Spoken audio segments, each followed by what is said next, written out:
What is the information age? The information age, the time we are currently living in, is defined as the era when our economy and lives transition from revolving around traditional industry to being focused on technology and the plethora of information we have at our fingertips today. The information age has led to great successes for humanity, but with a few negative side effects along the way. This has led to two varying set of beliefs: information utopianism and information dystopianism. Information utopianism. This is the positive outlook about the information age. This is the idea that information technologies will change humanity for the better. In Howard Rheingold's famous TED Talk, The New Power of Collaboration, he explains how we live in a world where we are all interconnected and now have an opportunity to work together like never before. Just like new technologies in the past have led to new forms of wealth, the information age is creating yet another opportunity that is very different from what we have been used to in the past. Open source production has shown us that world-class software, like Linux and Mozilla, can be created with neither the bureaucratic structure of the firm nor the incentives of the marketplace as we've known them. Google enriches itself by enriching thousands of bloggers through AdSense. Amazon has opened its application programming interface to 60,000 developers. Countless Amazon shops. They're enriching others, not out of altruism, but as a way of enriching themselves. eBay solved the prisoner's dilemma and created a market where none would have existed by creating a feedback mechanism that turns a prisoner's dilemma game into an assurance game. In Rheingold's talk, he explains how technology has allowed us to have a far more collaborative economy in which people are able to benefit by helping one another. Companies do not simply have to sell something to a consumer because it is a necessity. Companies can now be successful and better themselves simply by opening their doors to their consumers rather than exploiting them. Companies now seem to try and fix society's issues instead of leveraging them for profits. More importantly, open source production allows individuals to fix their own issues as well. Many other academics and researchers also acknowledge the possibilities that come from technologies of the information age. Similar to Rheingold's belief about the power of collaboration is Clay Shirky's idea that is known as cognitive surplus. That I'm talking about. I call it cognitive surplus, and it represents the ability of the world's population to volunteer and to contribute and collaborate on large, sometimes global projects. Essentially, technology has given us the ability to create and collaborate on projects that have beneficial effects, not just for the creators, but for society. Technology has created far more free time for humans due to the fact that it has made previously tedious actions incredibly easy. More importantly, we can now use this free time to utilize the technologies we have at hand to benefit society as a whole.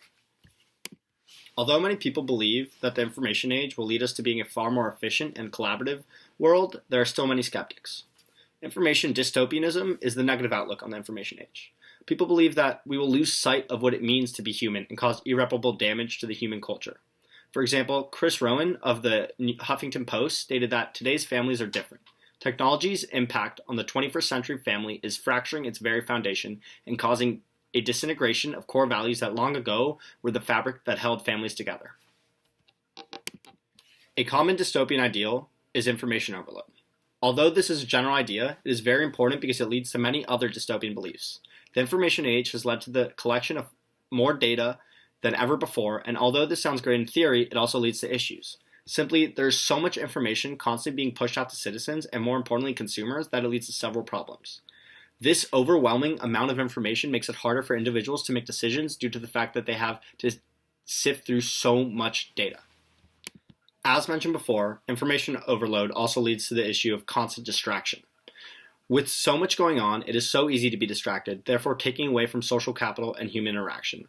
It also makes it harder to learn in the classroom because of how easy it is to get distracted. Another dystopian idea stems from hyperconnectivity. People have the ability to be connected to so many other people and sources of information that it creates problems. Unlike ever before in history, people can always be connected, which leads to separation anxiety when we are unable to reach one another. Sherry Turkle explains how the rite of passage is now transformed by technology.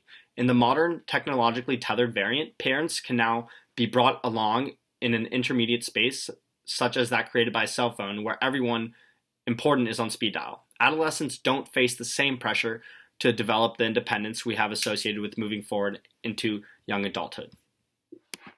Pessimists also believe that the information age creates a huge divide between people who have and do not have the means of access. In this day and age, it is incredibly important for people to be information literate. That is, to recognize the need for and be able to find information in any situation. Academics believe without developing adequate literacies, differences between haves and have-nots cannot be overcome, and individuals and groups will be left out of the emerging global economy, networked society, and culture. Another example of a dystopian belief is that the information age has led to the end of private life. Jonathan Shaw, managing editor of Harvard Magazine, states that a truly private life is already an illusion. Every street in New York has a surveillance camera. Each time you swipe your debit card at Duane Reade or use your MetroCard, that transaction is tracked. Your employer owns your emails. The NSA owns your phone. Your life is being lived in public whether you choose to acknowledge it or not. Personally, I believe that the information age is and will prove to be beneficial for humanity. It is important to recognize that every time there's been a massive shift in the dynamics of the world, such as the Renaissance or Industrial Revolution, there has been a sect of people who are pessimistic of this change. However, the Earth has continued to turn throughout all these critical transformations in human history. I believe that the information age will turn the human race into a more efficient and collaborative world, eventually allowing us to conquer things that were once impossible. Therefore, I invite you to join me in embracing the information age and allow for these opportunities to develop.